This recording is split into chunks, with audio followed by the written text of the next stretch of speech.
RBI ने Bajaj finance से e-com और इंस्टा ईएमआई कार्ड के तहत ऋण वितरण बंद करने को कहा।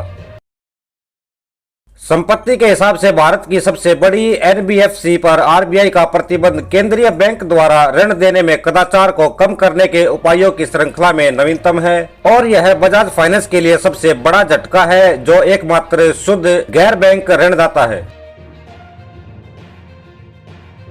कंपनी द्वारा भारतीय रिजर्व बैंक के डिजिटल ऋण दिशा निर्देशों के मौजूदा प्रावधानों का पालन न करने, विशेष रूप से इन दो ऋण उत्पादों के तहत उधारकर्ताओं को मुख्य तथ्य विवरण जारी न करने और मुख्य तथ्य में कमियों के कारण यह कार्रवाई आवश्यक हो गई है। कंपनी द्वारा स्वीकृत अन्य डिजिटल ऋणों के संबंध में बयान जारी किए गए केंद्रीय बैंक ने बुधवार को कहा।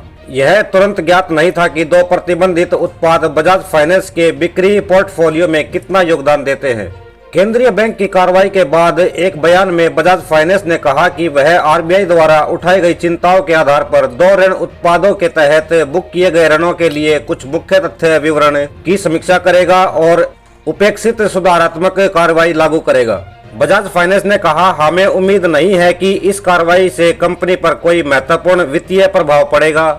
हम मुख्य तथ्य वक्तव्य में आरबीआई की टिप्पणियों को सुधारने और आरबीआई के निर्देशों का जल्द से जल्द पालन करने की अपनी प्रतिबद्धता की पुष्टि करते हैं। पिछले महीने आरबीआई ने सार्वजनिक क्षेत्र के बैंक ऑफ बड़ौदा को अपने बॉब वर्ल्ड मोबाइल एप्लीकेशन पर किसी भी नए ग्राहक को जोड़ने से प्रतिबंधित कर दिया था। 3 महीने बाद एक समाचार नेटवर्क ने कहा था कि बैंक ने बैंक खातों को अपंजीकृत मोबाइल नंबरों से जोड़ा है और उन्हें एप्लीकेशन पर साइन अप किया है। इससे पहले दिसंबर 2020 में पिछले 2 वर्षों में कई प्रणालीगत गड़बड़ियां सामने आने के बाद आरबीआई ने देश में क्रेडिट कार्ड जारी करने वाले सबसे बड़े प्रदाता एचडीएफसी बैंक पर नए कार्ड जारी करने और डिजिटल उत्पाद पेश करने पर प्रतिबंध लगा दिया था। अगस्त 2021 में प्रतिबंध हटा लिया गया था।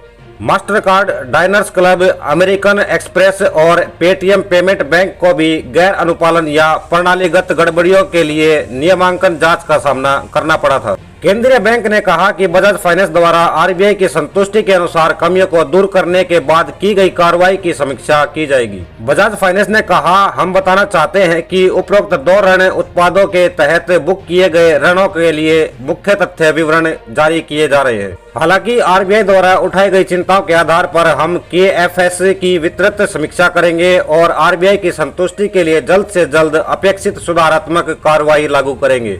आरबीआई की यह कार्रवाई बजाज फाइनेंस द्वारा अपना क्वालिफाइड इंस्टीट्यूशनल प्लेसमेंट पूरा करने और संस्थागत निवेशकों से 8,800 करोड़ जुटाने के कुछ दिनों बाद आई है।